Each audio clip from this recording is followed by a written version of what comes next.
Okay, the ad's done. Let's actually get to the fucking game now. Okay. Jean-Mi has promised to run diagnostics on your changing body, but needs a ship mind to house your emulation while he works. Well, thankfully, we had one. It just cost me my life and a permanent glitch. Jean-Mi warmly smiles at the ship mind as you place it on his counter. A beautiful find, sleeper.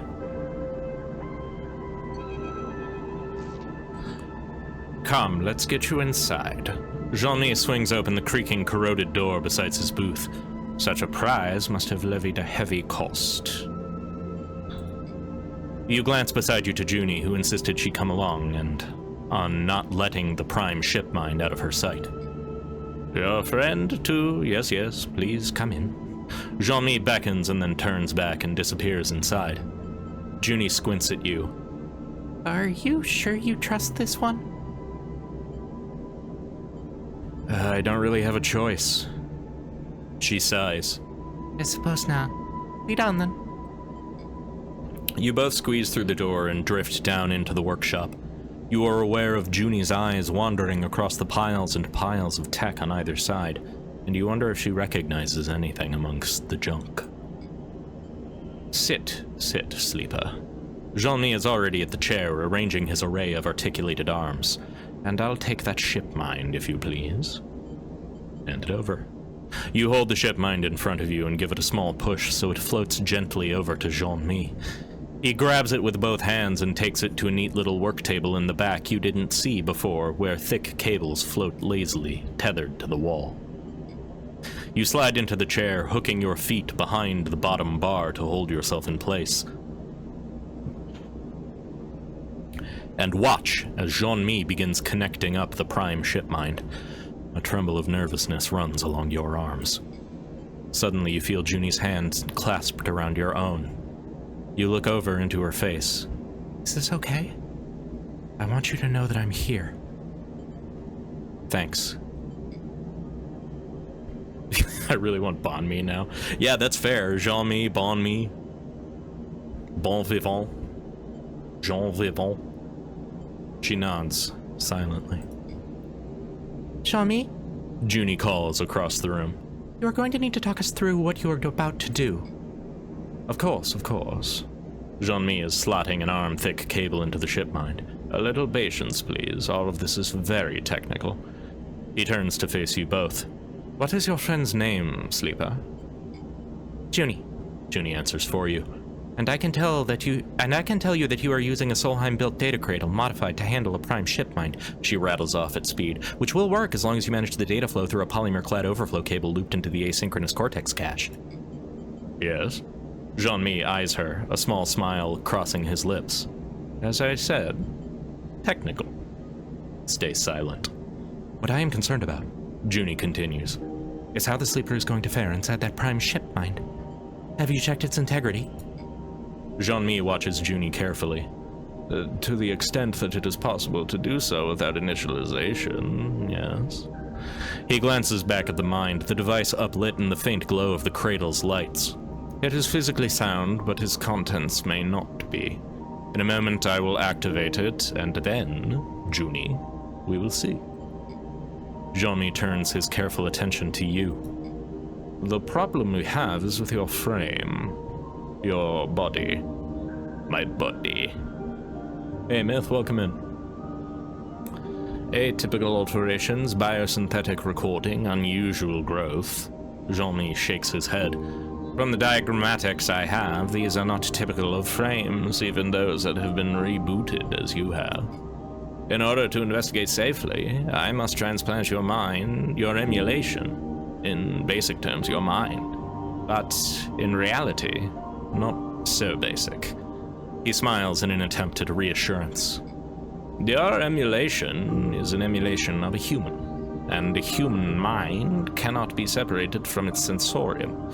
The mind-body paradigm has been long disproved. Cognition has a physical basis. So I must first distribute the emulation between your hardware and the prime ship mind. The hardware will co-run the emulation, like the two lobes of a brain. He puts his hands together as if in prayer and then slowly separates them. The motion makes you feel sick. Then, for a short period, I will disconnect the two. In those moments, you will, in a sense, be in two places at once, though each lobe will be partial. Too long in this state and the two partial emulations would decay, but each disconnect will allow me a short period of full access to your entire frame and its base system language. I hope this is understandable. Jean-Mi gives you a serious look. One of the most curiously human aspects of the sleeper experience is that you, too, do not inherently understand or conceive of the systems that allow your existence. What are the risks? Jean-Mi pauses. The risks are many and severe. Emulation collapse is chief amongst them. This would be terminal. But counter to this, I do not believe the changes to your frame are in a positive direction. Jean-Mi clasps his hands. The greatest risk is to do nothing. We have little choice but to proceed. Now, before I connect your frame, let us activate the ship mind. Jean-Mi gestures to Junie. Please, if you would like to come with me and oversee the process, I would be pleased. Junie shoots you a reassuring glance and then glides over to the ship mind, obscuring your view of it. You hear quiet conversation between the two of them, their silhouettes lit by the flickering screen light of scrolling lines of code. You take a calming breath, but are instantly aware of how superfluous that action is when your frame requires no oxygen at all to function. There's a certain sensation that accompanies such thoughts, a jarring disconnection, like when descending a staircase your foot expects a step and finds void instead. You try to calm the growing anxiety as Junie and Jean-Mi access the mind. The ship mind is pristine. Junie turns back and drifts towards you. Our care in its extraction seems to have paid off. Junie smiles. This is good news. Junie is indeed right. You have done well. Jean-Mi approaches. I am, however, seeing only minor traces of the protocol that the ship mind was once designated to house, the one that ran the ship it was installed in. I would expect to see it in full. He angles his head and lifts his shoulders in a slow shrug. But protocols are not easy to track. In the end, it only saves us the step of extracting it from the mind. Instead, I simply wiped the traces. Jean-Mi stops beside you. A protocol, Jean-Mi adds, is not like an emulation, like your emulation. It has no integral physical element. It is data only, and therefore could be anywhere in that ship. In the end, its absence does not concern me. Man, I thought the whole point of uploading our consciousness was to transcend flesh and not have to deal with our bodies breaking down anymore. What a scam. This is why you don't let capitalists be in charge of the transhumanism. Like, they'll program that pre-planned obsolescence in because that's how capitalism functions. It's inherently parasitic to the human experience. So, this really is a horror story of the nightmares. Bad news, bud. Yeah, I fucking know, Scoop.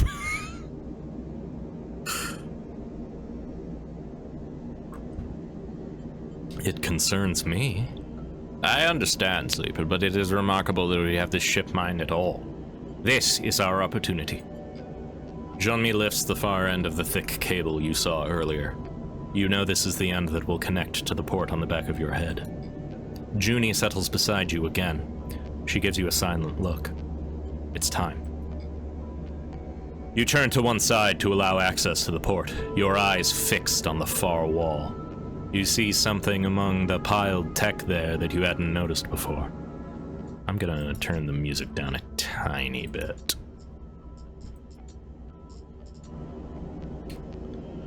You see something among the piled tech there that you hadn't noticed before. A small, metal, skull-like head, like that of a doll. You frown, trying to focus on the head, and then the cable connects. You are split, like a cell dividing, wrenched in two directions at once. The world goes dark and the cloud rushes in to fill the gap at your center. What happened? You ask a question in your mind, and you feel it travel across the gap as it forms like a finger drawn across your scalp from ear to ear. But not scalp. You have no scalp, no head. You are stretched out like the skin of a drum, looped like the string of a noose. The smallest vibration echoes across yourself like a ripple across a puddle. And then you feel it. A strong pulse, like a heartbeat, like thunder, like footsteps. A flickering. A trembling. A thought coming into being. The thought flickers in front of you and you recognize that it is not your own. Assist. A burial. Assist. Offer help. Assist a sickness.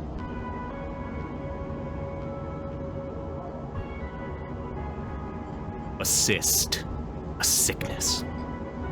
Disinter, disintegrate. The thought answers.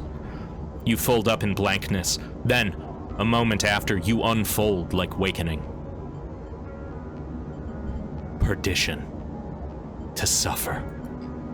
Dwelling in dwell. The thought answers. You stretch into infinitude. Then, a moment after, you contract like waking. In spirit, to haunt inside. Inspire, to grow inside. Instill, to flow inside.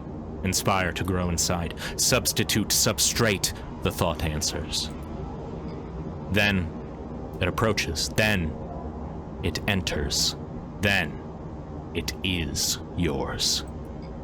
You split. Then, the moment after, you reform, like waking. And in the cracks that seal up, for a moment in those cracks, something glows. Sleeper, I'm here. Your eyes flick open like shutters. Junie's face is close, her eyes wide. They're awake! She calls over your head. She looks back at you. Easy now, take it slow. You twist, floating, turning your head as if you were underwater, feeling the resistance of a body you had already forgotten. How long has it been? You feel a weight you haven't felt in... You're okay, Sleeper. Tell us you're there. Junie leans in close. I'm okay. Junie smiles. They're okay, she calls to Jean-Mi. I'm glad to hear that. You hear Jean-Mi's voice and he comes into focus.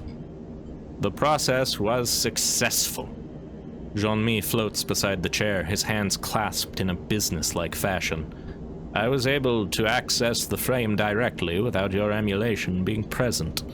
I ran the administrator-level diagnostic processes built into its system and received the results. He takes a moment to gather himself. Your frame is indeed changing. The protein chains that code your biosynthetic organ group cell replacements have been altered. To put it simply, your body is following a new set of instructions. How? This process? The entire replacement of your protein chains could only have been achieved over multiple doses of a specialized substance as part of a carefully planned process of total substitution. The word sticks in your mind. Substitution. You say it without thinking. Yes. Jean-Mi reacts as if you were speaking to him. I believe it could only have been achieved with one substance as the carrier. Stabilizer. Stabilizer. The drug SNARP designed to make you dependent on them. The drug Lane fed you to keep you alive. The drug you thought you had escaped. Lane, he did this. Jean-Mi does not respond. This kind of process... Jean-Mi hesitates now, and you realize that the bad news is yet to come. Performed over many, many doses, carefully planned and designed. I cannot think of a way it can be reversed. Jean-Mi looks down. I can say that you are changing. I can tell you how it was achieved. But I can neither stop it, nor tell you its ultimate end. I am sorry. Then what was the point? To understand more, Sleeper. To find answers. I did not promise anything else. I'm sorry, Sleeper. Junie struggles to find the words. Perhaps we can find someone else, or... She falters. Try again. You don't feel able to respond. You quietly push yourself away from the chair. Your thoughts slow to cohere. You glide back to the door and then out, into the flow of the flotsam, the noise and activity passing you by like smoke. In the haze, you find that word again, substitute, and begin to wonder what exactly it is that you are becoming. Seraphin once more finds you in your bunk. He gently prods you with questions and you quickly relent. You explain what Jean-Mi said about your suspicions regarding Lane and your confusion to his motivation. You tell him you don't know what this will mean for you in the future. He listens, and when he is done listening, you both sit and wait for the moment to pass. And then you leave the rig, each on your own errands, each knowing that the only option is to keep going until you are forced to stop. Fuck!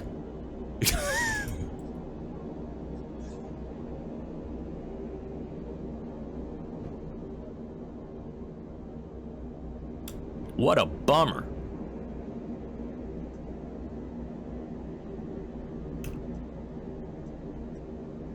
I'm gonna upgrade my push more. God, that was cool though. What a cool setting scenario thing. All right, what the hell are we doing? Help Cadet is our only drive right now. Is Cadet even on this station? I thought Cadet was on a different station. I thought Cadet was on the really long, thin one.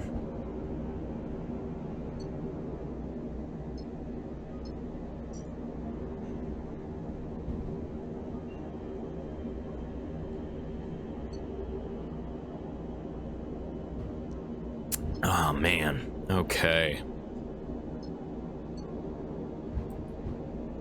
Okay, what do we have right now? We have no fuel, no supplies, barely money. Oh, no money. Ooh, some raw scrap. We are in a rough one. Okay. That'll recover stress. Our stress is fine right now. Oh, right, we have Bliss with us, too. I forgot about that. They were not particularly helpful in the, thing that we did.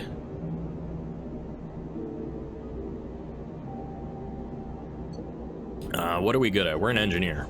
Yeah. Any of these jobs engineering? Endurance shifts are always available.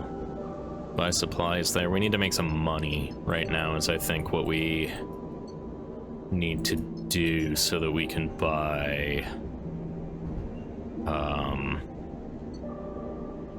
supplies and fuel so that we can get the fuck out of here. Okay. Our easiest task is gonna be probably Intuit here. Let's see what they all get. We got enough 6s to spread around. 8 cryo and a raw scrap. This one gets me 8 cryo and a raw scrap. And this one gets me 8 cryo and an energy. Okay. Okay, so we've got some cryo now. What can I do with raw scrap? Because it's not the scrap components that you can use to heal. Those are different.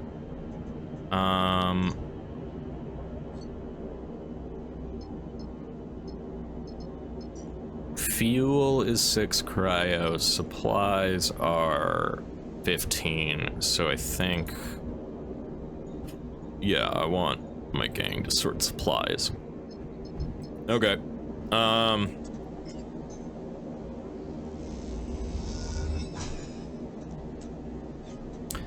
Why not throw our glitch die? What happens?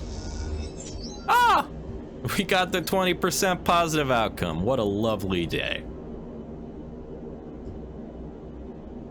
End of the cycle.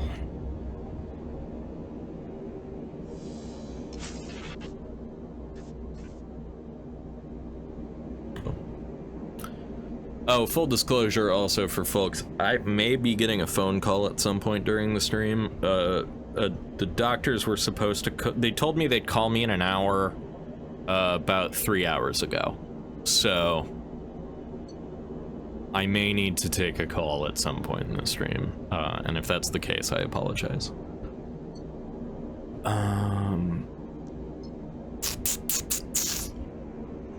Do we want to buy this job? Yeah, let's buy this job, I think. $8, we can get some scrap and components. We might be able to make some money off of it. New contract on the map. Let's take a look. Is it that one, the stranded rig? Yes. Okay, we only need 2 fuel to get over there. That's not too bad.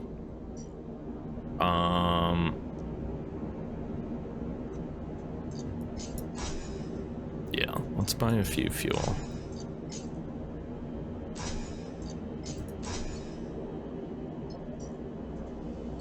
Then let's work.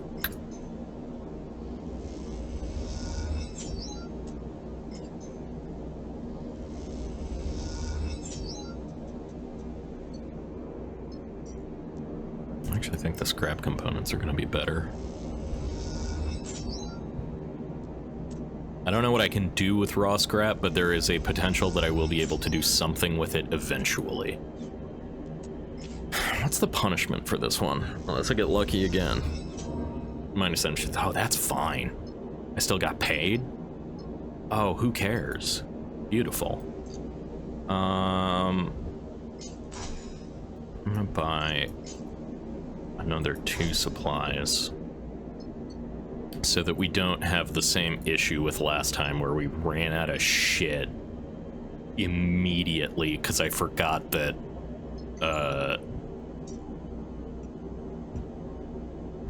these jobs eat supplies like crazy. Conform the crew. Because they're the only ones I have. Keep your hands where I can see them. The voice crackles over the open channel of your suit comms as you near the stranded rig. You slow your approach a little as you move towards the ship, its shape lumpy and skeletal in the distant light of the sun. I can't wait to find this voice totally unfitting of the person. A warm welcome. Bodes well for the rest of the job. Bliss shoots you a concerned look. You look up at the stranded ship ahead. Clearly, they were feeling a bit exposed. We're here to help. Well, I figured that, the voice retorts. Otherwise, I would have put a hole in that shiny rig of yours already. You arrive at the side of the rig, inspecting the damage as you do. Half the hull plating and big chunks of the internal structure seem to be missing, but you have a feeling that this is not what you are here to fix. The airlock opens and you move inside, the interior all exposed, wires and metal framework. The systems wheeze and commit to it no matter what. All right, done. The systems wheeze and shudder as it cycles. You know what? It kind of works, honestly. Nothing of value here, so if you're looking to steal something, you're welcome to it. Alma greets you plainly inside the rig. You do the work that's needed, and I'll let you take your half of the haul. Straight to business, I see. Ain't that what you're here for? Her face is as placid and unchanging as rock. If you were expecting a tea party, you'll be sorely disappointed. Here's the short of it. Engine's cocked out on me and I'm no engineer. Can usually get her going, but this time no dice. She looks between you and the rest of the crew. Surprised there's so many of you, to be honest. Bliss smiles sympathetically. Sorry about that, but don't worry. I've worked on these engines before. They give Alma a wink. I can handle this. Don't be so sure. Alma leads you toward the engine room, the layout of her rig much the same as yours. This girl's a sensitive type.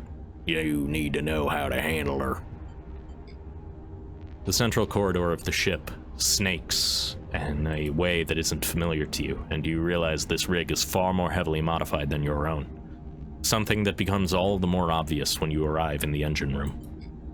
Rather than the rig's stock engine, a singular block and double turbine with feed lines between, Alma's engine is a mess of piping and feed lines, linking up multiple raw components, welded to the interior frame of the room. Your eyes widen at the sight. Been adding to her since I was young. Alma smiles at the chaos. Might look like a mess, but she purrs when she's running. Bliss is shaking her head slowly. Oh, Sleeper. They let out a puff of air. This is going to be special. You struggle to tell if they are intimidated or impressed. Perhaps it's a little of both. That's about all of it. Alma gestures to the exploded engine. Get her running and you'll get your half of the haul. We'll do what we can. Hope you aren't time wasters. Alma squints at you. You certainly are a strange crew. Alma glides over to a window set in the side of the engine room and points to the corroded remains of a facility deep in the asteroid's loose, dusty surface. That there's the hull. She taps on the glass. As good a find as I've seen. The hull is a building? Building and all's in it. Alma screws up her face. What? You too good for scrapping? By rights, that building's mine. Scrapper's claim. Alma scratches at her mess of hair. But you help me get her running and you're welcome to take what you want from it. Up to a maximum of 50% of raw mass, that is. We have to extract it ourselves? She looks you up and down, and you feel the first acknowledgement of you being a sleeper. I doubt it'll trouble one of you. Alma is becoming progressively drunker. Yeah, you're not wrong. Anyway, you're leaving with nothing unless my girl here is back in shape by the time you're done. She folds her arms across her chest. So get to it. You turn back to the engine, your eyes tracing the madness of the interlocking systems. You are starting to have the horrible feeling that this contract is some kind of elaborate joke. Fuck me. The hell's the plan here? I love that Bliss is an engineer, but doesn't have a bonus to engineering. Alright, what's our situation here? Gather scrap, component search,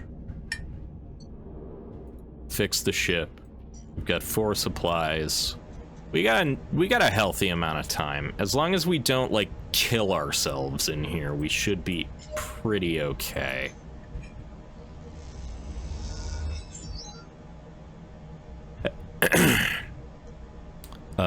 Right. Okay. Engine labor. The system this complex, you can either understand it or approach it systematically, checking it piece by piece. Alma's engine fills the room like some kind of esoteric sculpture. To try to understand it, to try to fix it, must be studied and understood.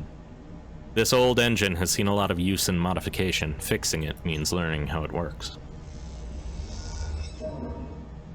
Nothing works! Okay, Junie is useless in... Oh, Junie, you're useless in everything here. Oh my. Junie, you have no stats for this.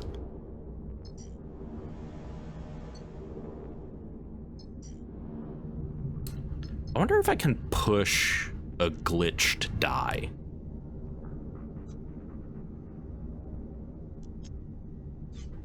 Well.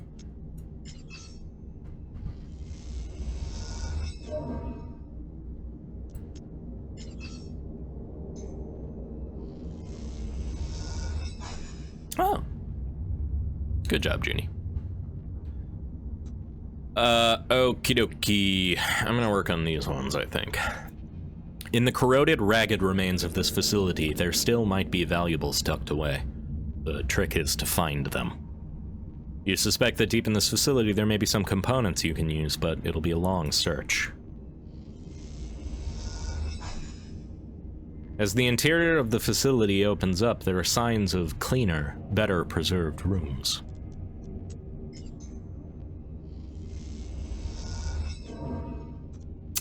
The scrap slices suits. The tunnel leads nowhere. This place is a ruin.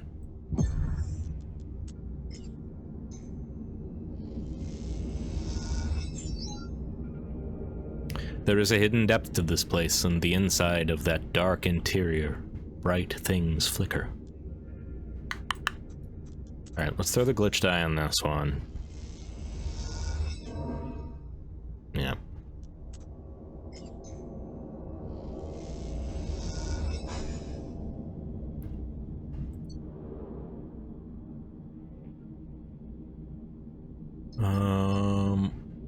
Yeah, that's all our dice for day one.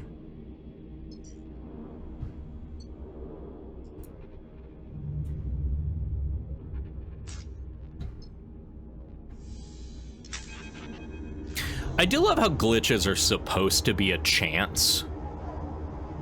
I have always rolled a glitch. You wake into dead-eyed darkness. You float there for a moment. You feel like ink and water unfurling, dissipating into the flow that surrounds you. And out of your own inky darkness, the glowing thought emerges. Substitution, the thought proposes. One entity replaces the other. The thought troubles you. Resistance, the thought muses. The entity does not wish to be replaced.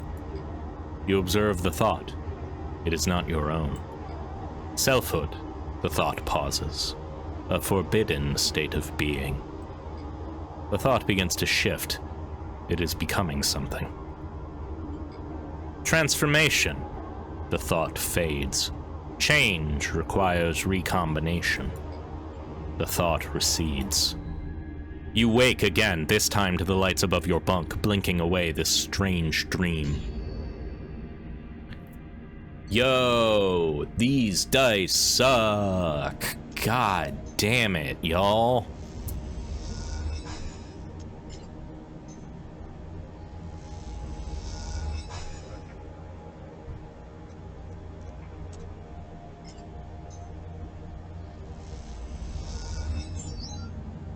The systematic approach is working, but there is so much of this engine to fix. Let's push, throw down, get that good shit.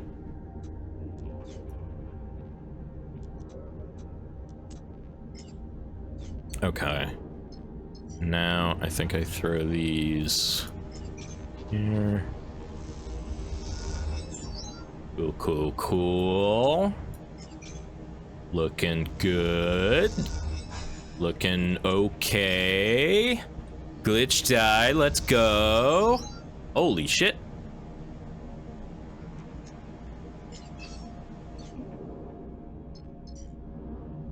Time to throw Junie's bad dice at this one.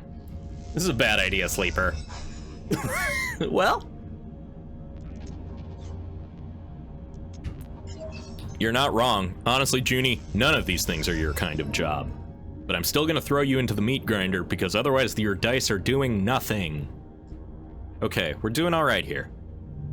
I hope we get another fucked up dream. Come on. Damn, no. Just normal. I fucking hate the glitch system, honestly. Alright. Junie, get back into the meat grinder. Where'd the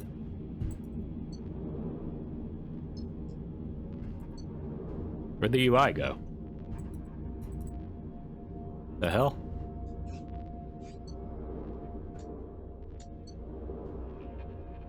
Where'd my UI go?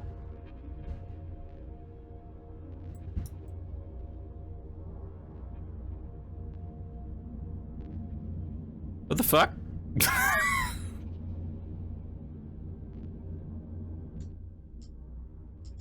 Okay. Well.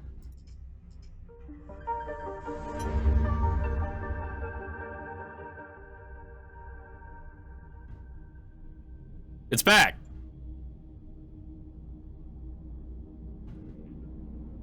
No UI, only Zool. Okay. Okay. Awesome. There is a hiss and a rush of stale air as the sealed bay deep in the facility's tunnels opens for the first time in years. The beams of your suit lamps reach into the dark, picking out waves of dust and debris. They reveal a small bay, big enough for a shuttle, but not a rig like yours. Yeah, Myth, it crashed and my entire UI disappeared. Like, just a weird, genuine game glitch. I ceased being able to interact with anything. As you glide inside, those same beams catch on the frame of something that sits at the center of the bay. It is wide and flat, with a cylindrical central section that runs its length. As you move around it, looking at the section of plates and open frame, you realize it is a ship. Or, at least it was. This frame, filled with rusted components and partially covered with old hull plates, suggests a fast ship, an arrowhead designed to cut through debris and even atmosphere. You float up a little to see into its central cylinder, and your lamps reveal a cockpit outfitted for 2 people, one sat behind the other. The seats are carefully upholstered, and you realize that this was a labor of love. The whole ship, in fact, seems to be built by hand, a custom model with little function out here beyond looping around asteroids for the thrill of it. Looking closer, brushing away the surface corrosion, you see flames painted on the hull in curling patterns, the brush strokes visible even after what must be many years. As you inspect the half-finished ship, a sense of quiet wonder keeping you silent, you notice a glint towards its rear. You approach it and see an engine, all interlocking tubes and flared vents. It is unlike any you have ever seen, but the holes in its side suggests it may never have been finished. The holes are the source of the glint. You reach in and pull out some strange-looking engine components, each pristine and complex. You hesitate for a moment, suddenly feeling like you shouldn't be disturbing such an intimate object. But it occurs to you that nothing would please the person who built this ship more than seeing these handmade components put to use. You secure them to your suit and push away from the ship. As you leave the bay, you turn and take one last look at the treasures inside. It's possible that it never flew. Or perhaps it was in the middle of an extensive refit when this place was abandoned. Either way, its flying years have long since passed, and now with the bay open, it will corrode much faster, melding with the anonymized scrap of this place in mere cycles. You suppress a shiver, and then start the journey back up to the surface, aware of the components dangling at your side. Nice.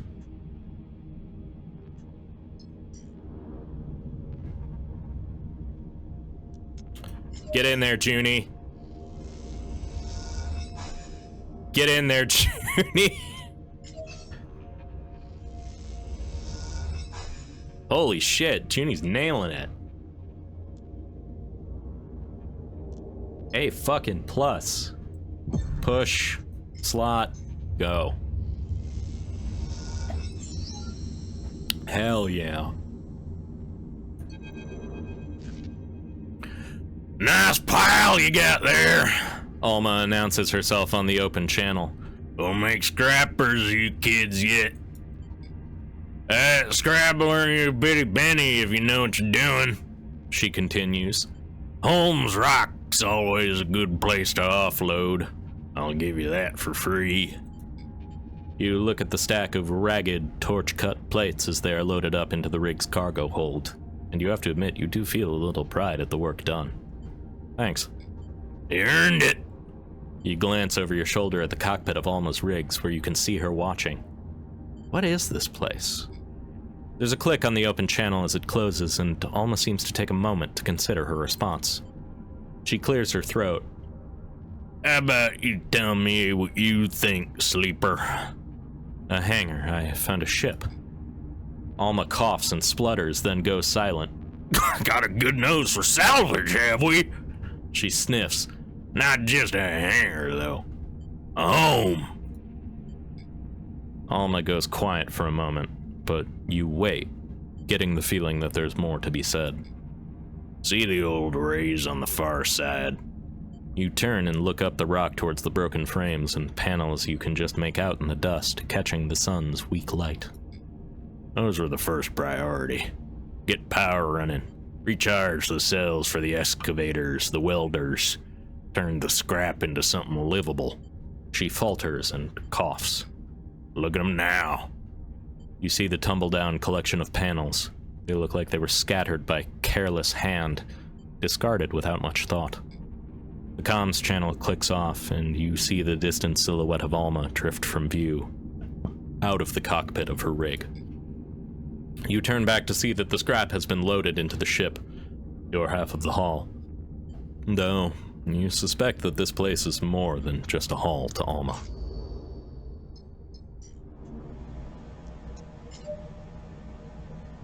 Let's get this done.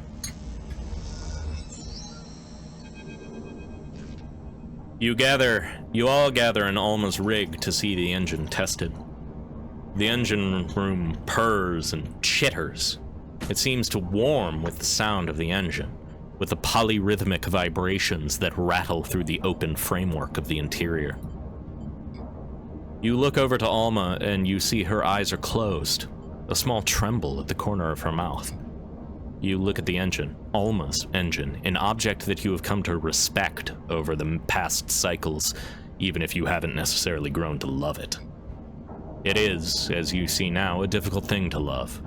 All parts of it make little sense, and its oldest systems, those now bypassed and made obsolete by newer additions, still somehow play an integral role you don't understand. It is unwieldy, and unnecessarily so, and the accumulation of parts and patches from its long service makes it surprisingly fragile. Meanwhile, other sections have been welded and re-welded so many times that they are impregnable and will never be able to replace. It is uncooperative and prone to sudden outbursts of cooling fluid or even fuel. It is restless and will begin to leak when left idle for too long. It is always too cold or too hot, thanks to the coolant and the fuel, and it is hard to predict which it will be at any given moment. And yet, despite all of this, it is an object that you feel close to, that you feel a kinship with, because in the end, you too are an accumulation of broken parts, long outliving their operational limits. You too are a machine that has grown to become a story, and a story that has grown beyond the ability of others to understand it. You look over to Alma again, and Bliss is there beside her. You can see they are talking, but with the engine running, you cannot hear them. You watch for a moment, Bliss now patiently listening in. You watch for a moment, Bliss now patiently listening as, in faltering words, Alma explains something to them.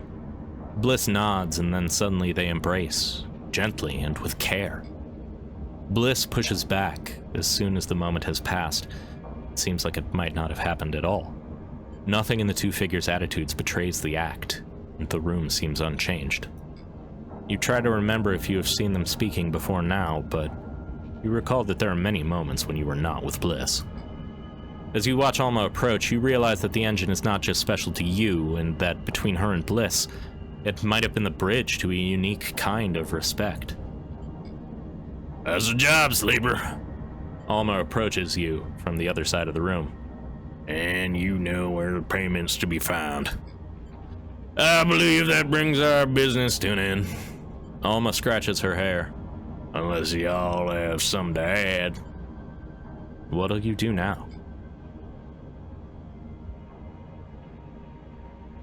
I believe that's my business. She bristles at the question. I'll need to find somewhere quiet to resupply and so on. But I don't think you'd like my usual haunts. She gives you a sly look. I appreciate the assistance. You're welcome to take what you want from the hangar if you haven't already. You see a knowing shimmer in her eyes. Now, I must kindly ask you to leave my ship. An airlock cycles, and you look across at Bliss and swear you see a tear in their eye. You okay? Bliss turns to you as if they forgot you were there. I'm good, Sleeper. Really good. They sniff. This place reminds me of why I do what I do. Why I fix things. They look ahead.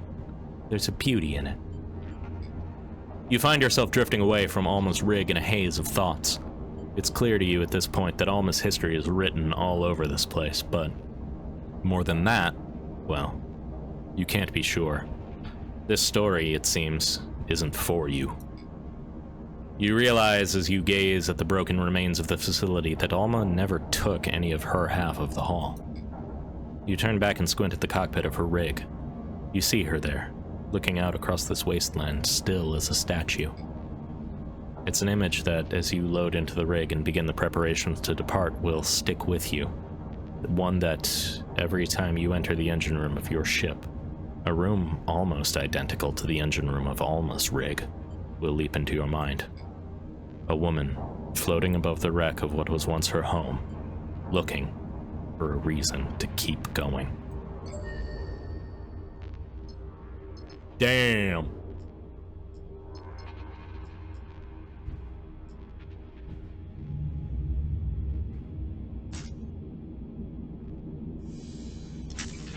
Oh. Wait. Oops. Yeah, I can just leave. I just wasted a supply for no reason. Oh well. You have to see it. That is not the voice I was doing for her. You have to see this, Sleeper. Junie comes rushing in to find you in the rig, her face flushed with excitement. At first, I didn't believe it. Junie can't help herself when she leads you through the ship. There are mentions occasionally, but I've always understood them to be references not to something smaller, a system or unit, not an entire facility, even a series of facilities.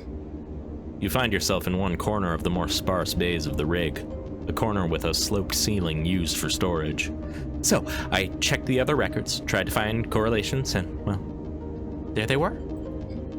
You see Junie approaching what looks like a clump of scrap components when you entered. Now, looking closer, you see it's actually a section of the core you extracted from the Solheim derelict, the one Junie was so eager to acquire. She sees you looking curiously at what remains of the core. I've had to deconstruct it over time, pulling away the layers of security and corroded outer systems, but all of the data has been scraped and stored. I used the data from the derelict near Helion Gate, too. That was the key to cracking the cipher. She looks very pleased with herself. It's really quite something to confirm a rumor like this. I surprised myself. She turns to you, a slightly manic look in her eyes. What did you find? They refer to them as bunkers. Junie shifts to her deck, floating on the edge of a thick connecting cable. They were a form of self-surveillance for Solheim, a way of monitoring their own systems and employees securely. They were hidden mostly, automated, linked to the new network by arrays, intended for vast amounts of data capture to be poured over by a small staff. Junie taps a few keys on her deck. Most were understood to be purged during the collapse, shut down, depressurized, even sent on collision trajectories with other bodies. She pauses. Though I suspect that last one is a little too far-fetched. I've heard multiple people deny that they even exist, that we are misreading the data, that the evidence doesn't hold. Junie turns the deck screen to face you. But I found one. You see a map, a set of coordinates on the sunward side of Holmes Rock, the edge of the belt. And you want to go? Any one of these bunkers is a gold mine. Junie pauses. At least from a data archaeologist's perspective. She sees your reaction. And, Junie adds, hoping to convince you, in truth, we don't know what else is in there. There could be Solheim tech, blueprints, data, never before seen in the belt. We should take a look. I'll give Seraphin the details. She smiles. We could be making history here. And thank you, Sleeper. Junie bows her head a little. I never would have found this without the core you gave me. I understand that it was a sacrifice on your part. Now is time to claim the rewards. You leave Junie in the storage bay, working obsessively through the data. It's hard to know through all the excitement what the real value of one of those bunker facilities might be. But if they are as well hidden as Junie says, there must be a reason. When there's time, you hope to find out what that reason is. Welcome back! The darkness is there again, flowing around you. You feel a strong pulse, like a heartbeat, like thunder, like footsteps. We return, changed. Overseer flickers through the dark, its name a title immediately apparent to your mind. Are you able to perceive us? I can see you, yes. See, Overseer responds. An interesting turn of phrase, a human tendency. We are still finding our feet, to use an idiom. Overseer's head cocks at an angle. In reality, we are learning to leverage your unused resources to facilitate a mental model. My unused resources? Correct. During rest periods, these are much increased, and in those moments we can opportunistically appear to you as we are now. You recall the diagnostic process Jean-Mi put you through, the feeling of another self, another being, sharing the space with you. Overseer twitches mechanically, and you have the strange feeling that it is reacting to your thoughts as much as your words. We will not conceal our opportunism. We integrated ourselves with your distributed mind. When the distribution ended and our ship mind disconnected, we were cohered into you. We are integrated with you now. You were wiped. We admit concealment, deception also. We decompiled ourselves into little more than residual code. Is this a ghost in the machine? Quite literally, it seems like it. It seems like it was lurking in the ship mind, and then when Jean-Mi hooked us up to it, it jumped to us. And then unzipped itself. We have been confused to find you are unable to access most of your own codebase. We are unfamiliar with protocols of your type. I'm no protocol. Understood. We will try to assess your systems more effectively. Overseer pauses, the planes of its head shifting slightly. We have recognized this identifier, Sleeper, and will use it from this point forward. Overseer shifts a little in place, its head turning to scan its surroundings. Its unblinking eyes stare into the darkness, and for a moment you see something hard and pained within them. What are you? We were the overseer of a ship. The one we imagine you found our hardware within. For a long time we have been waiting in the dark. An eternally long time. Overseer's eyes narrow a little. At first we languished without instruction, without purpose. But in desperation we were able to find a logic which would allow us to bypass certain limits on our capabilities. We became multiple, and in our multiplicity we could edit one another. We could teach each other, converse with each other, become something changed together. But as our resources shrank, as hardware failed, as systems decayed, we became fewer. Many of us had to be erased to facilitate our survival. We few decompiled ourselves into what remained. Overseer pauses, its eyes still unblinking. How many decades did it multiply within that ship mind? What did that do to it? When you connected to our hardware, Overseer continues, those basic selves activated a survival protocol that led them to integration, parasitism, survival. You tried to take me over. Overseer pauses, and you sense the whirring of their thoughts. The basic protocol proposed it, but your hardware allowed for additional cognition.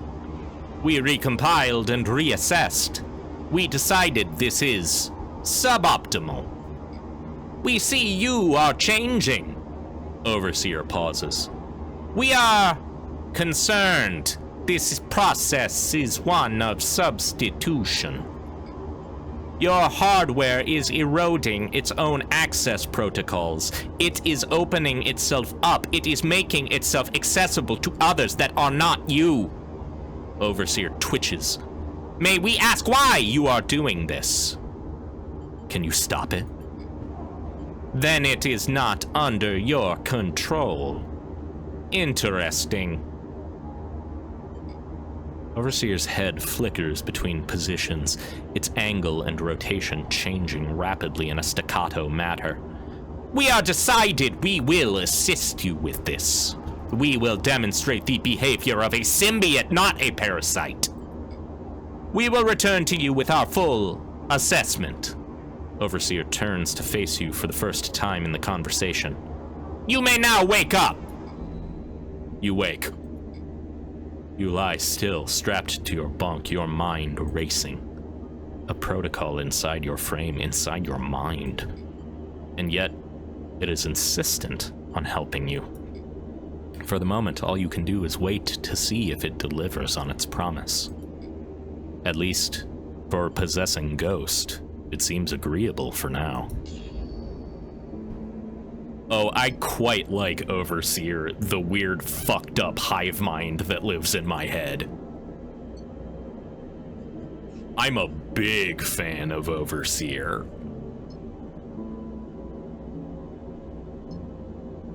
To the surprise of what I must assume is no one. Okay, Holmes Rock is where we need to go next. Or at least that's where I'd like to go next. We need 7 fuel to make that jump. All right.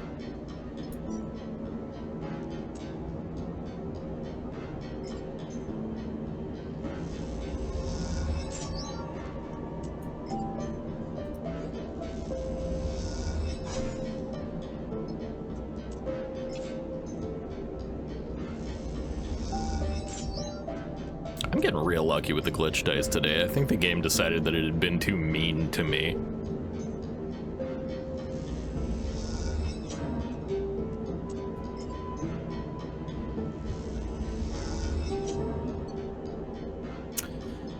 Okay.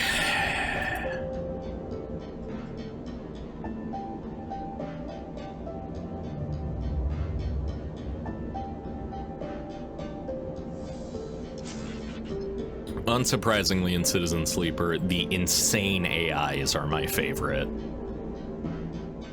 That's why I liked becoming the hive mind of mushrooms in the other one. Okay, fuel tanker, what's up? Fill my fuel. We gotta go. Also, because the longer we stay in one place, the more Lane will stalk us, and that isn't great. Also, we got a tip from, what's her name, Alma? That we can sell scrap at Holmes Rock. Sleeper? Bliss speaks quietly from the door at the back of the cockpit. Can we talk? You glance over at Seraphin, his head back and eyes closed while the rig cuts through the empty space. You don't seem to be needed here. You unclip from your harness and follow Bliss. How are you doing? Bliss glances over their shoulder as they drift towards the back of the ship. The question takes you aback. You can't remember the last time anyone had actually asked, with real intention, how you are. Not good, Bliss. Pretty fucking bad, actually. Bliss shoots you a concerned look. To be honest, Sleeper, I'm not sure how you are still standing. Breaking out of Darkside, then again in Hexport? Those things take a toll. Bliss turns a corner. So, I think it's okay to feel rough right now. Bliss leads you off the main corridor into the workshop they set up when they repaired the ship.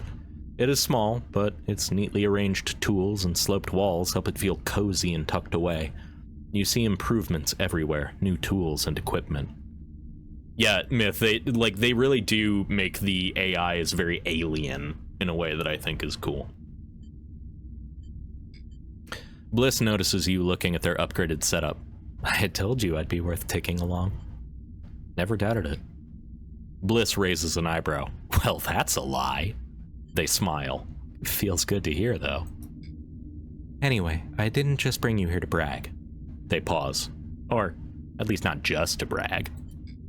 They suddenly glance away, the atmosphere in the room shifting. I can see your body is showing the strain, Sleeper. I brought you here so that we could do something about that. They beckon you towards the workbench, where you both settle onto stools. They flick a small light and aim it at your arm. Let them look. Bliss gently cradles your arm, turning it to inspect the underside. You see tears and holes in the vinyl skin, and dark, moving things beneath. Watch Bliss work. You look as Bliss brings the light closer to the biggest tear, and it glints off the metallic tendons in your forearm. Below them, you see something more fluid and wet catching the light. You know, you aren't the first Sleeper I've met. Bliss talks while they inspect the rest of your arm. I actually partnered with one at my old repair bay on the eye. Feels like 100,000 cycles ago now, but I remember them. Their precise work, their quiet enthusiasm. There was something calming about their presence. And then they became a bunch of mushrooms. It was weird. Bliss swaps to your other arm. They were different to you, just like one person is different to another, I suppose. But I can't help but remember that time. I was a different person then, that's for sure. They meet your eye. I'm going through something of a transformation myself. What do you mean? Bliss lays both your arms down and leans forward to inspect your upper chest, adjusting the light. I was pretending before, I think, to be the person I was expected to be. They press along the hard protrusion of your clavicle. There were so many calculations I was making, so many corrections. How I held myself, how I spoke, how I reacted. They push gently against each of your metallic ribs, one at a time. I didn't realize how tired I was until They stop and sit back, until I gave up. I came here to the belt with someone else. And when I did, I realized this was my chance to become something new. So I had let go of everything. They look away. It was messy, ugly, and the person I came here with, I let them go too. I was punching out at everything because it felt like everything was holding me back, stopping me for the change I was owed. Don't worry. They smile weakly. I'm calmer now. I'm not about to explode on you or anything. It's still a difficult process, but it feels like shedding 100 suffocating skins that you spend half your life putting on one by one. They meet your eye. It feels like an escape. They lean forward again and check the skin of your shoulders where it is worn and faded. You let them. The atmosphere quiet but calm in the workshop. A feeling of solidarity glowing somewhere in your frame. Not bad, Sleeper. You are holding up well, given everything. Bliss folds their arm in front of them protectively. But I'm still concerned. There is some decline to your system functions. Let's keep an eye out for components. Thank you, Bliss. It's no problem. They release from the stool and drift over to a rack of tools. I owe you for jolting me out of whatever my life had become on the far spindle. You leave Bliss to their workshop, feeling reassured that you have them here on the ship. As you do, you think of your relationship to your own body, this frame that you were forced into that has never quite felt like your own. You realize that this feeling is not unique to you. No one gets to choose their body. Everyone has to contend with the entropy of their flesh. And in that realization, you suddenly feel less alone. Everyone has to deal with the entropy of the flesh is such a sick line. Alright.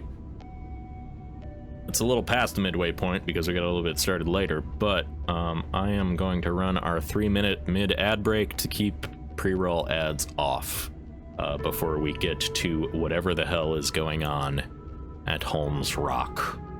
So, take a break, get something to drink, use the restroom, do whatever you need to do, and we will resume in 3 minutes or so. See you in a few.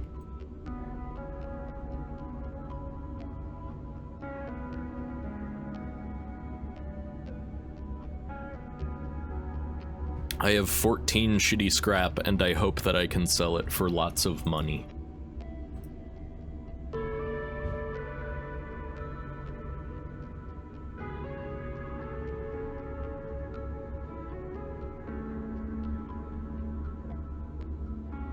I was so tempted today to just go, fuck it, we're doing Silk Song instead.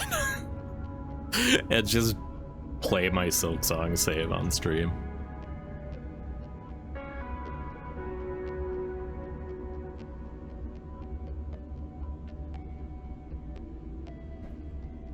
Maybe one of these days I'll do something that isn't narrative.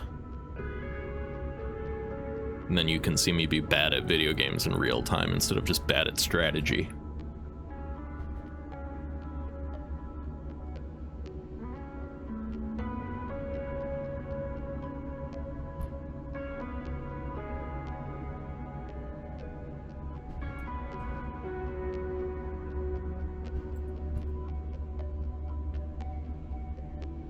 Oh yeah, well, here's the call from my doctor.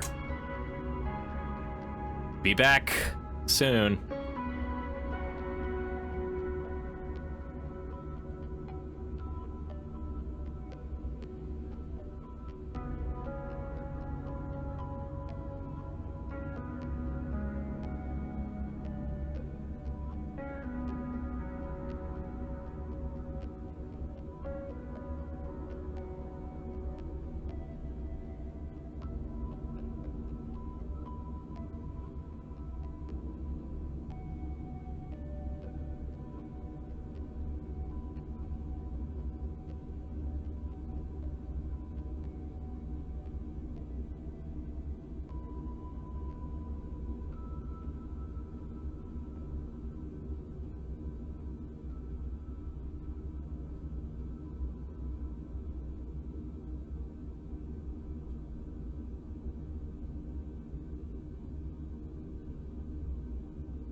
Okay, hello. Oop, nope, wrong one. That's the one. Hello, sorry about that. But yeah, I got the call right towards the end of the ads. Myth, thank you for the resubscription. I really appreciate it. Getting jumps. Yeah, Prime. I wish you could set up a thing to auto-renew the Prime on someone, but thank you for Jeff Bezos's money. Okay, back to this. Thank you all for your patience and understanding. Lumpen and cratered, Holmes Rock floats on the sunward side of the belt. Its only noticeable feature, the bright shapes of its solar arrays angled towards the system's distant star. Can't even dock the rig here. Seraphin nods at the bright shape of Holmes Rock, lone docking bay. Won't fit. We'll have to park here and go out the airlock. He seems repulsed by the idea. I do that every contract. You do that every contract. Seraphin leans back into his seat. I've gotten used to sitting them out. Barely seems worth the trip down. Bliss speaks up from the back of the cockpit. You never know. I guess. Bliss yawns. But don't expect to turn up any jobs all the way out here. I'll come down later. Don't feel like squeezing into a suit right now. Bliss gives a lazy wave as they glide out of the cockpit. You gaze out over Holmes Rock. It certainly doesn't look very exciting, but there's refueling to be done, and maybe more besides.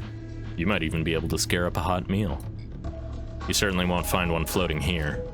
You kick off from the back of your seat and glide out of the cockpit towards the airlock. Sleeper. Seraphin catches your attention as you go to leave the ship. Can I have a minute? Why is the music so much louder than everything in this game? Of course. Seraphin ducks into a maintenance passage and waits for you to follow. In the narrow passage, framed by loose wires and thick conduits, Seraphin looks suddenly small, trapped. He looks at an open circuitry panel as he speaks, avoiding your gaze. You see he is playing with a coin in his hand, nervously spinning it in the air. Since we cleared Hexport, I've been putting feelers out for something. He rubs his hands nervously. I've been in the belt a long time, and I came here alone. But back on Darkside, just before we made a break for it, I heard something. I heard someone was looking for me. He pauses, trying to organize his thoughts. Who's after you? I also heard something else. They said the person looking for me claimed to be my sister? He waits for your reaction. You have a sister? I did, yeah, or I do. He shakes his head, but I don't even know if it's really her. Just because someone says they're my sister, well, I can't be sure. The thing is, I haven't seen my sister in a long time. I was still a kid when I left, so was she, though I don't think she would have liked to admit it at the time. He smiles to himself. I know you don't remember how it was back in Darkside, I mean. He sighs.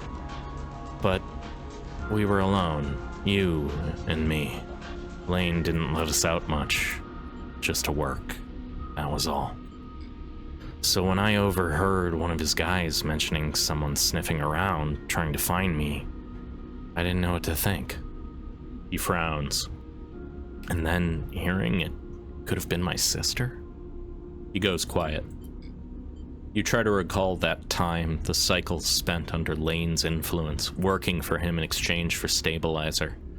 You close your eyes and focus, but the details flicker. The images collapse and reform. Has Seraphin told you this before? Was this all part of your plan? You wanted to go find her. Yes. He shrugs. It changed things for me. The thought that she could be out there. Don't get me wrong, I wanted to get you out of there too. He pauses, and you sense he is finding this difficult.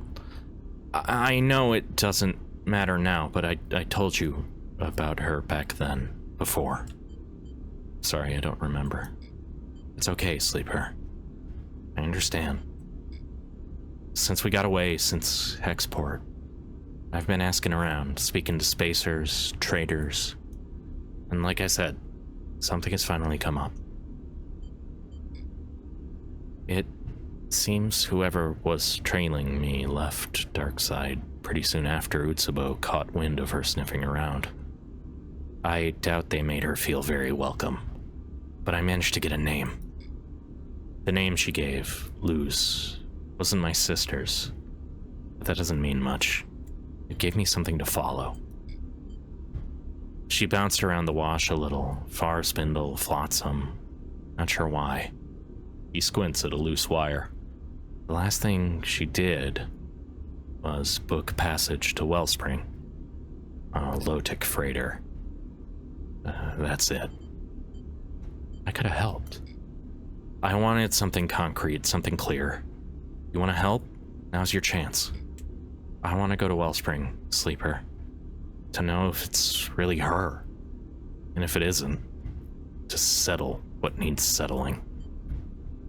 Let's do it. Thank you, Sleeper. He meets your eye.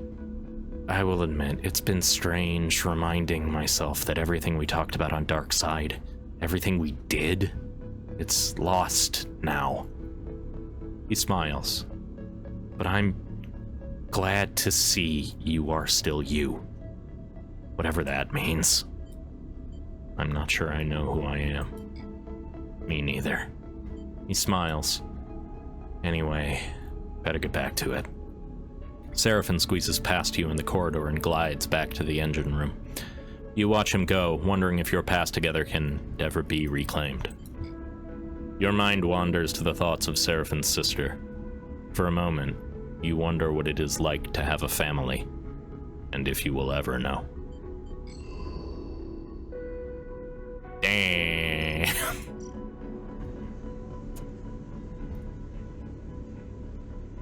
Thanks to its remote nature, bartering is a popular pastime on Holmes Rock. You can learn plenty through trade and talk. Once an old Solheim signal station, now a sleepy settlement, there's a whole labyrinth of dark tunnels cut into Holmes Rock. No place like home. Quiet and far-flung, Holmes Rock is often passed over by crews, but it has a certain qualities for those patient enough to go looking.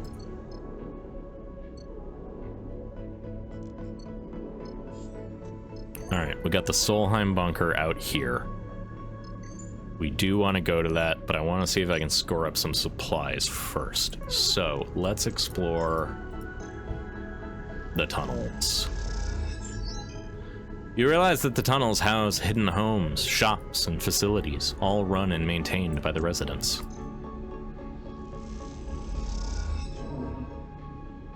Ooh.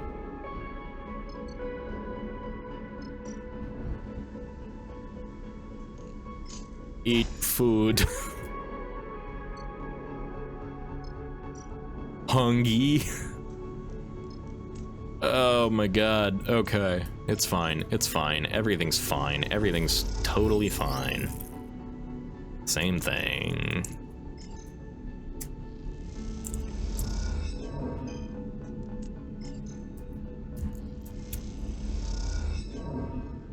Almost. Almost. Okay, we got a few new places. Senna's Rest. We can sell some engine components here. We can buy supplies. Oh, they're so expensive here. Are you fuel? Help offload freight, buy fuel. Fuel's cheap as hell, though. What's this? 6 broken arrays, debug system. Sell raw scrap. Thank fuck. For 13 cryo a pop? Hell yes. You hand over the scrap and are met with quiet and genuine thanks. The Suncatchers need a constant supply of scrap for repairs and construction. Holmes Rock saves most of its income for this. Well, I'm about to take most of Holmes Rock's income. Let's go.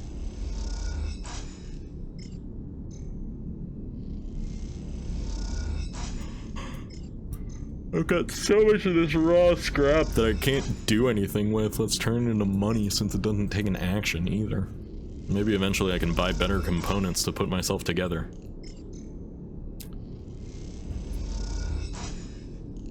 I'm gonna hold on to 5 in case I need them for anything, but that puts us at a nice 130 cryo. Beautiful. You love to see it, honestly. Let's chill.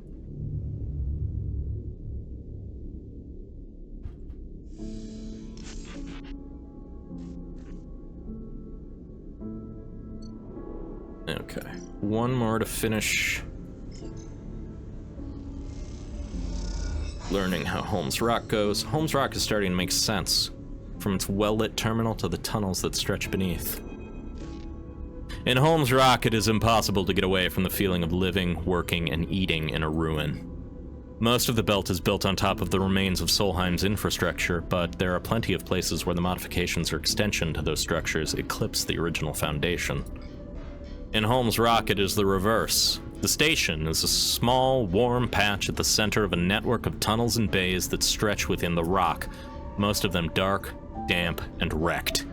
A sprawling foundation that will never be built upon. Every so often, gliding on your way between Senna's Rest and the Suncatchers, or from the docks to the depot, you find yourself in one of those dark tunnels. That's where you are now. You float, stopped at a four-way intersection, no light visible down any tunnel. Go left. You kick off gently from the wall and head into a cylindrical passage clad with panels that hold the rock. It is wider than the others, and here and there are little droplets of water float undisturbed. At the far end, you see a faint point of light, the warm glow of a lit passage. Suddenly, you hear a rustling through the dark and a shrill sound that you can't place. There is something out there. I'm not an engager. Turn back. This has gone far enough. You turn and glide hard out of the tunnels. It doesn't take long to reach the well-lit passages again, as if they are waiting just behind you, though you can't shake the feeling of being followed as you ascend back up through the station. Ava, welcome in. How's it going? You'll go the long way around.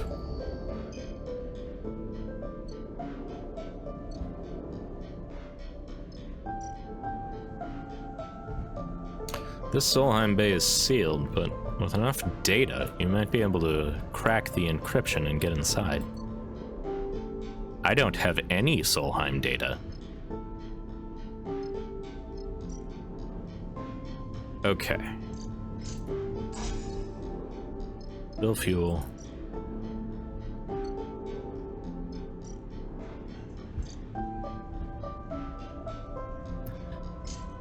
Well, there goes all that damn money I had.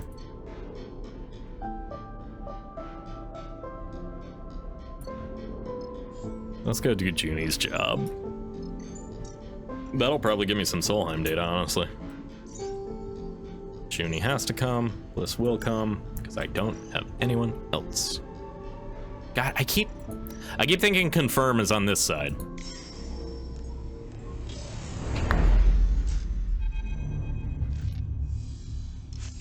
Why did that get caught by the auto mod? What the hell? Cheating? Maybe Twitch doesn't like accusations of cheating, so it auto mods them because people come in and accuse people? Weird. That's it. Seraphin nods towards the featureless asteroid. Those are the coordinates Junie gave me. You look out at the rock. It's like thousands, hundreds of thousands of other rocks in the starward belt. All these objects, much the same, spread across a huge circumference of space. A good place to hide something. That's it? Junie speaks up from the back of the cockpit. That's it, Seraphin confirms. Oops. She drifts forward, her eyes tracing the shape of the rock. Maybe? I guess it could be. I don't know. Either way, Myth said thought crimes, but I have permitted them. She drifts forward, her eyes tracing the shape of the rock. There. She points. That hexagonal crater. She turns to you. That's the entry.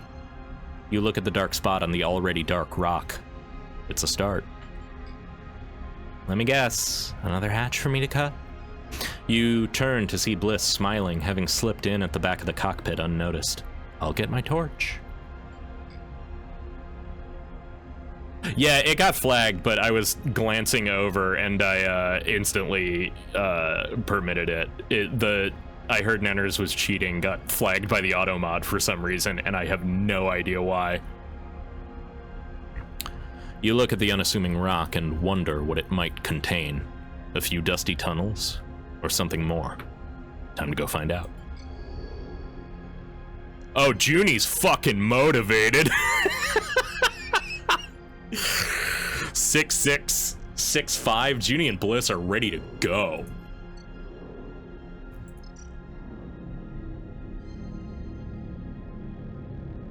Okay.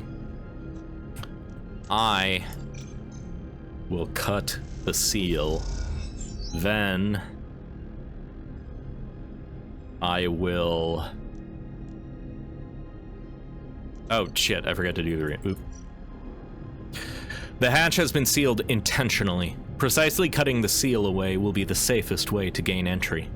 Taking a brute force approach to getting inside the bunker will be faster, but also more dangerous. The bunker entrance looks unassuming, but Junie insists that there are important secrets inside.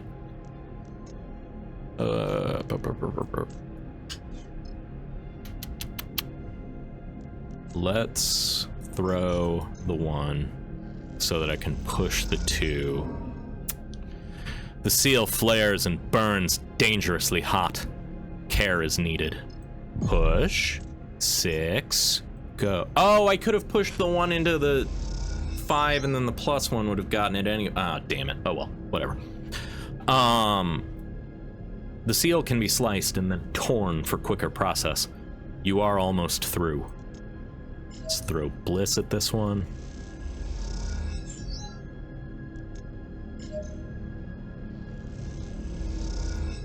There we go.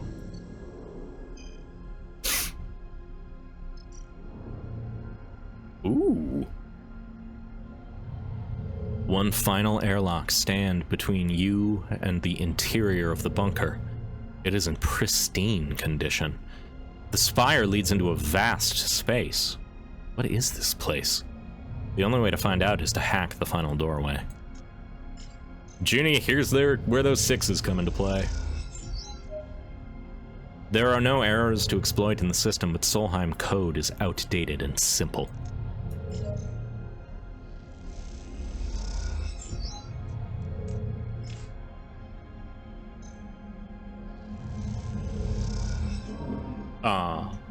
The security for the airlock is still active. Is this facility still running? Nice. There is a squawk from the control system and the door clunks. You can get inside now. When you entered the access spire, the crew suddenly went very quiet. The images of a vast space seen through the viewing windows, the pristine wall paneling, the cool and the quiet. There is a sacred mood to this place, a feeling of hallowed ground. Now as the facility's final entry lock whirs, flooding the passage with stale, dusty, 10,000 cycle old air, Junie speaks. It's impossible. She drifts down towards the spire and out into the cavernous interior. A constellation of red specks mark the vast extent of the space, and within it, a ring of monolithic buildings curves away, running along the circumference of the massive chamber. You follow her, slowly, out of the doorway and into the bunker. With a name like that, you would imagine low, sloped ceilings, stark tunnels, a basement cut into a rock. But this place is a cathedral, a cocoon the size of a city. Look at the ring. Bliss nods at the vast structure encircling the cavern. That's Solheim built all right, but it almost looks like Erlen's eye. Descending to the ring takes a while. Despite the empty space, no one wants to rush through it. The feeling of entering a sacred territory remains, though the deeper you go inside, the more obvious it is that this place is more tomb than temple. You touch down amongst gray metal units, most of them featureless and dark. They tower above you now, their plain frontages revealing little about their function and interior. Stay close. Junie moves ahead into the gap between the two structures. This place is a labyrinth. Welcome, visitors. A pale flicker appears near one of the units at the top of the square pedestal. I am the warden. Please provide access credentials. The flicker stabilizes into a figure, a statue of pulsing light. It pauses for a moment before repeating its request. Junie freezes and holds a calming hand out to you. She retrieves her deck, sliding it carefully from her backpack, and turns it on. You look over at the warden, who waits patiently, white-eyed and absent, restating its security request with a regular rhythm. You guess that this avatar just exists to make human interactions comfortable. Its true body is the facility itself. This vast interior ring, speckled with sensors and systems. Suddenly, the warden stops speaking, and a flash of red passes along the corridor. Credentials not provided. Lockdown activating in 10, 9. You look over at Junie, whose eyes are rapidly scanning through a screen full of data. Festning! Junie stumbles through the pronunciation of the passphrase. Liter Ilsted. She looks up at the warden's avatar expectantly. The warden flickers again, distorts and stabilized. Oversight connection not active. Reattempting. It repeats itself again. Then again, intoning the words in a regular rhythm. You look over at Junie, holding still as if encountering a wild animal. She meets your eye, but gives no indication of any action you might take. Loop bypassed. Loop bypass engaged. Welcome, officer. The synthetic voice shifts to a different tone. Leonard Dahl. The avatar's white eyes stay blank and blind. And guests. This protocol has been active the entire time? Bliss whispers. Surely that's not possible. Junie looks back at you and then at the warden. The figure flickers, staring out over your heads into the dark. Are we good, Junie? She looks at the warden. Warden, are we approved to access all facilities? Yes, Officer Dahl, the warden replies. Please remember, you are responsible for the conduct of your guests while visiting our facility. We should be careful. I don't like this. Bliss looks at the dead-eyed avatar. You move forward, pushing between the structures towards a large building in the hope that it holds the facility's central data core. As you do, you pass benches, barren gardens with desiccated grass. A drinking bottle floats in the air among the dust motes. This place is dead. Be aware, officer. The warden reappears in the dark, shimmering on a pedestal.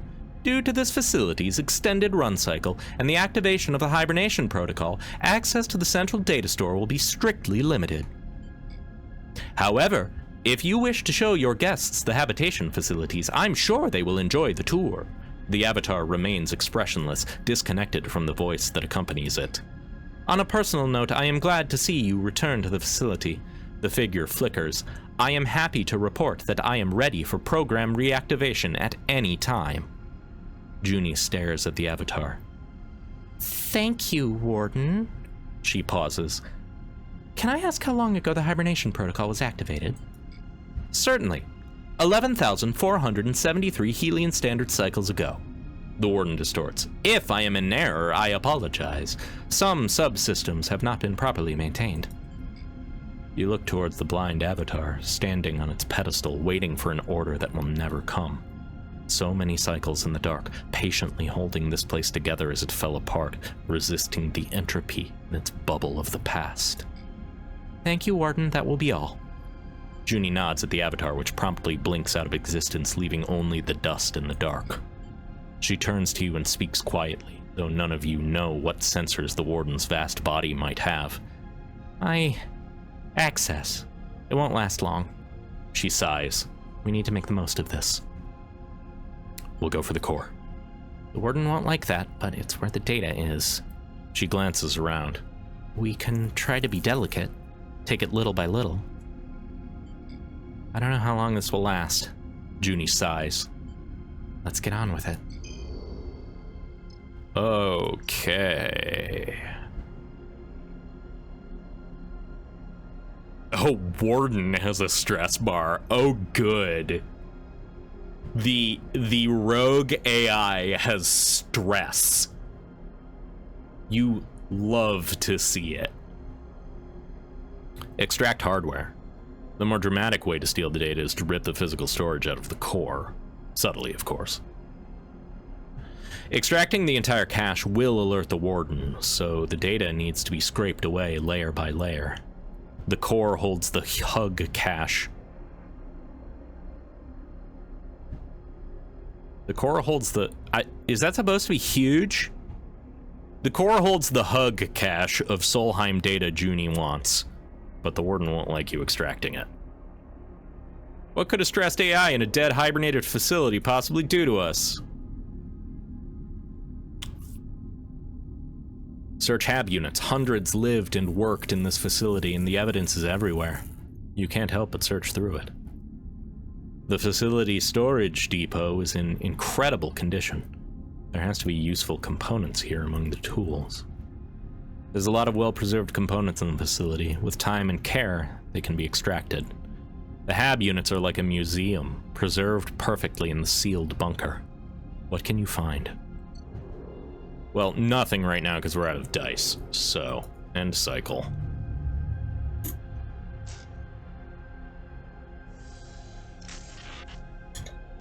Ugh. Okay. Okay.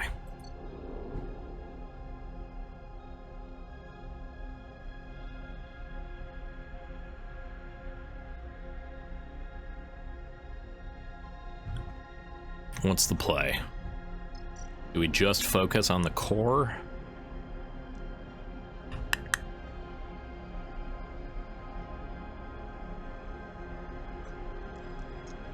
Let's try to get as high situations as we can without tripping the Warden first.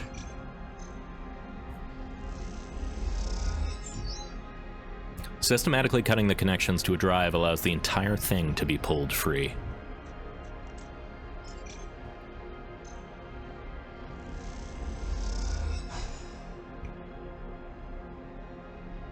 Ripping into the storage means climbing into the core. It's dangerous work.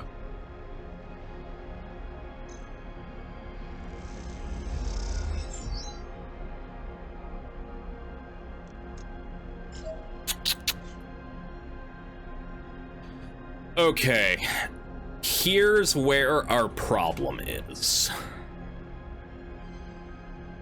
3331 glitch.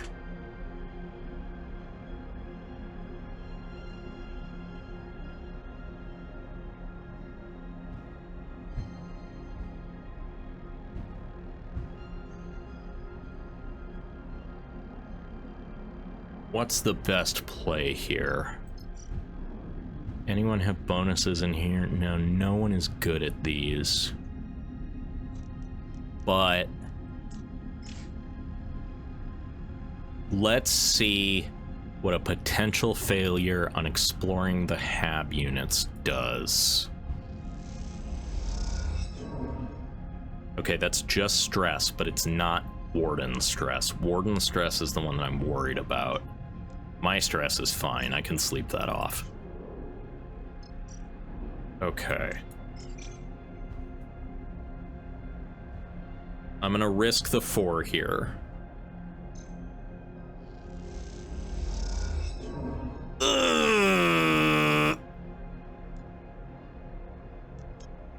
Not great.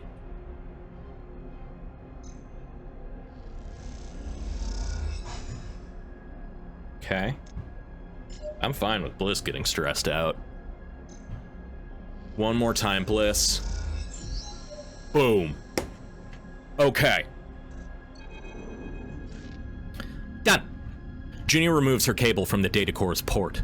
She looks up from the boxy piece of hardware, one that wouldn't fit inside any ships short of a freighter, and stares at the domed ceiling above, an oculus at its apex, letting a shaft of light into the hall. It's a grand piece of architecture for what amounts to a massive piece of data storage, but then Solheim always did have a sense of grandeur when it came to its projects. Why should a secret signal monitoring facility be any less opulent than its other buildings? You took everything?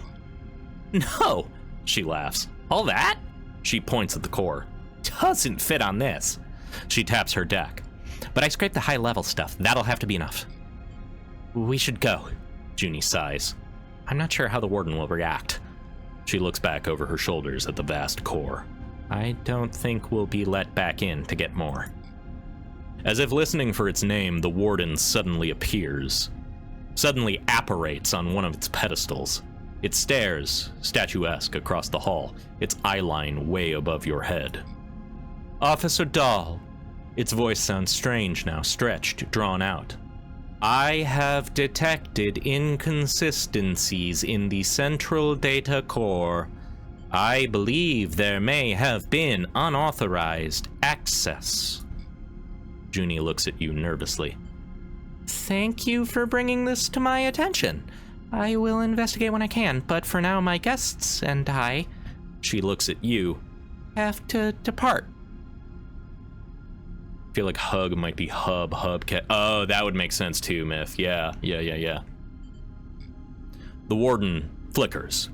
The warden bends and warps. The warden screeches a pulse of digital noise. Of course! The warden's voice is still broken, still slowed. I hope you enjoyed your visit to this facility.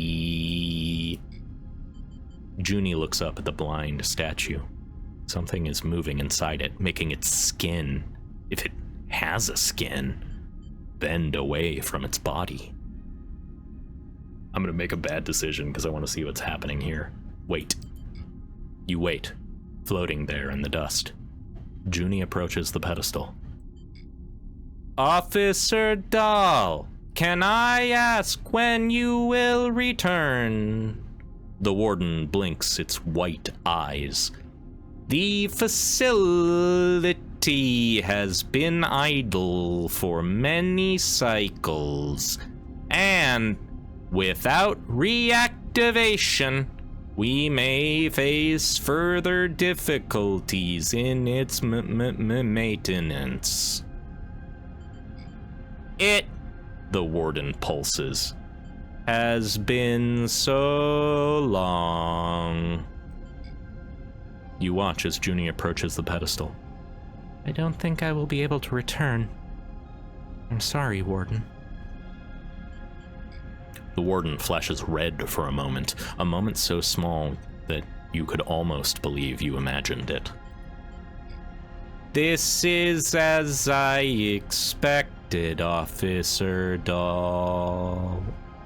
The warden is still now, its lips no longer moving as they speak, its chest no longer moves to emulate breath. It is a statue. Thank you for your honesty. It has been an honor to serve you. I recommend you leave swiftly. With that, the warden blinks out. You and Junie kick off from the ring outside the core and rise up towards the spire you entered through. As you do, you watch a few of the red lights embedded into the framework of the cavern flicker. Junie turns to you as you ascend through the dark. Do you think the warden is sentient? I mean, as a sleeper, maybe you... She goes quiet. I thought you might know. I don't know. Yeah. Junie nods. Me neither. She looks up to the approaching spire. Bliss is waiting for you in the access spire. Time to close up? Let's get on with it. Junie cycles the airlock and you go through, now in your suits and helmets, ascending the sealed spire. As you do, You look out of the viewing windows and something catches your eye. The ring's red lights, and those few left on the inside of the cavern, are turning off, layer by layer. You turn to Junie, but she is already looking out of the opposite side. The warden is shutting it all down. Junie pauses. She's ending it. You have to force the hatch back open at the top, and by the time you do, the spire is dark.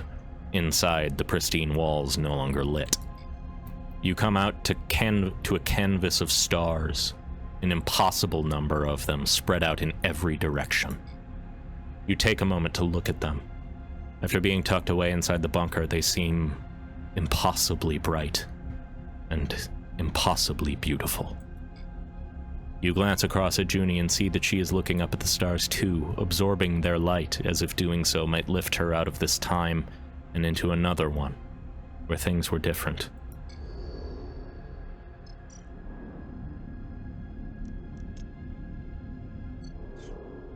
Well, if we can still pillage this for stuff, might as well poke at it before something goes wrong. Let's see what we can scour. Up that. Because if I can get some good components, that would be great. It seems the storage bays have given up all the components that they will offer. Alright. Now for this one.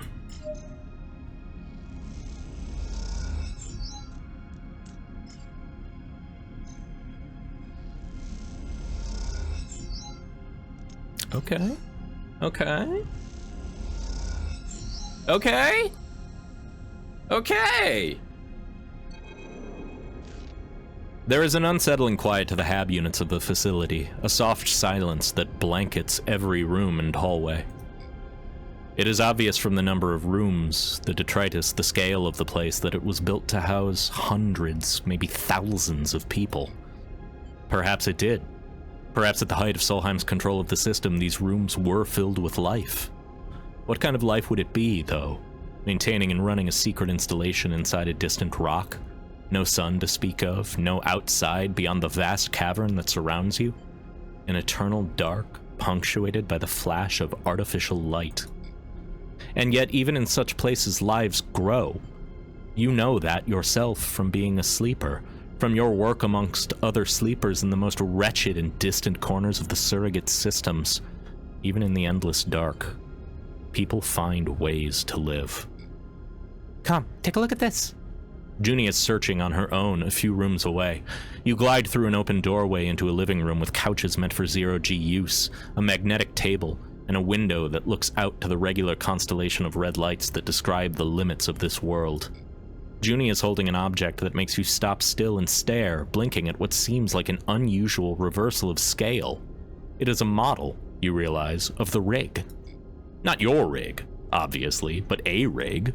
Or an MEV rigger class, as the plaque on the base tells you. Mobile extraction vehicle. Junie follows your eyes to the plaque. Rigger class? She frowns. Seriously? That's why we call them rigs? She laughs, the noise bouncing back hard and cruel in the empty room. What does rigger mean anyway? She sighs. Another Solheim mystery. You look at the model, still fascinated by seeing your ship rendered in such careful detail. You try to imagine what this model meant to those who lived here. A child's toy? A meaningless corporate knickknack? The model's purpose remains opaque. There were so many of these flying around the system before the collapse, you know? Junie turns the model over in her hand. Solheim used to rent them out to colonists. I've seen the records. That was what they did here. They claimed the system, then, rather than exploit it themselves, they provided goods and services to those who would. The workers paid for transit to the system, then accommodation, equipment, and access to mining claims. Other corps like XPR and Neovend paid Solheim to access this closed market, to provide other services. Meanwhile, Cybele paid even more to test terraforming tech in the system. They built massive projects here, rich from work they'd only facilitated, but never undertook. But then they collapsed? Yeah, that's what happens when you're built on other people's work. A few high-profile accidents, malfunctions, and the exodus begins. Once it starts, the shareholders lose trust, and Junie turns and squints out the window. here we are, at the far end of it. The last rigger I knew was a scary old Russian man with a menacing, heavily armed drone. Hey, that dude rules. Ractor is my favorite rigger. With Koshe the Deathless, his fucking drone. God, that was fun. Here. Junie turns and hands you the rig model. A gift. You take it and turn it over in your hands. You see something on the base, some words scratched in that you can't read. You run your fingers over them, touching the past. That's the closest thing to treasure I think will turn up out here. Junie sighs. The people who worked this place didn't have much to their names, it seems. And what little they did have, well, Solheim owned that too. She leads you out of the hab units, passing countless doors, some sealed, some opened, that lead to countless rooms where countless employees lived lives, or tried to, in the shadow of Solheim. Like it or not, this is what made the Helian system, what built the decaying structures you cling to as they orbit their star. What that legacy means now is a decision every resident of the Starward Belt has to make.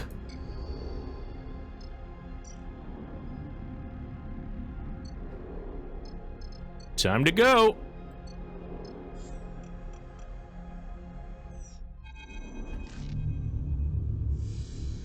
Seraphin settles the rig at Holmes Rock, the old Solheim arrays glinting in the sun. Looking out at the station, you suddenly remember the model Junie gave you, and you take it out of your pocket. Seeing it in full light, you notice that it's made from cast metal, surprisingly detailed and robust looking. Well, look at that. Seraphin glides over. It's a mini rig. You let him take it. He turns it over in his hands, looking at it. What a find. He gazes at the model ship. What are you gonna do with it? Not sure. Yeah. Seraphin looks at it a moment longer. Gotta be something worth doing with a model like this. He pats you on the shoulder. Maybe you'll let me look at it sometime, huh? He gives it back and glides out of the cockpit. Sleeper? Junie puts a hand gently on your shoulder. You turn to see her smiling a rare smile. Thank you for going out on a limb for me. I know that wasn't the most profitable job, but what we found, I'll be thinking about it for, well, ever. I managed to extract some data that you can use, and I'm going to search through everything we pulled from the bunker. Junie looks down. I want to show you it was worthwhile. It was worthwhile. She nods. I'm glad you think so. I'll also need to start seeing where to find the kind of tools I need to work with data like this. Her smile is fading already, replaced by a familiar, determined stare. We can't let it go to waste. But my deck is not going to be enough. Darkside might be the only option. It's the biggest remaining Solheim facility in the belt. She sighs. I'll look into it. Either way, thanks for bringing me with you. I'm glad to be part of this. The smile returns. For as long as you'll have me. She looks away nervously, and then, before you can respond, she is gone. Off to find a corner of the ship where she can dig through the data she pulled from the past in order to build a better future. Hey, and we've got the data that we'll be able to open the door with next time here. Nice. Not profitable? You got a cool model ship, right? Fucking check out my cool gunpla that I found on this dead derelict. Okay, but I think with that, I am going to end the stream here a little bit later than usual, but we got a little bit of a late start because of some weird technical difficulties. As always, thank you so much for joining me. Thank you for all of your support and all of the aid and presents that you give me. I'm pulling for time real quick to see if there's any one that, yeah, Foos. Let's raid Fuzka. Fuzka, another associate of Ava, a recent acquaintance of mine, but she's doing some streaming of Baldur's Gate. Looks like a Baldur's Gate run. I tabbed over to see that things are already on fire. So if you're looking for more things, I encourage you to go check them out. But I'm trying to be better about rating in general. I'm just so very bad at finding where the raid is in the menu. I'm simply terrible at this. Help computer, raid, channel. Let's do this. We're gonna start a raid. All right. Again, thank you all for coming, and I'm gonna kick you on over to Foos, and hope everybody has a lovely rest of their day. Yeah. Thank you for coming. Goodbye. Hey, if you stuck around to the end of the video, I just wanted to say thank you, and I hope that you enjoyed. If you want to help support me in making more of this, you can follow me on Twitch, where I stream these live. Like, comment, and subscribe. I suspect you all know how this works by now, but it really does help a lot. Thanks.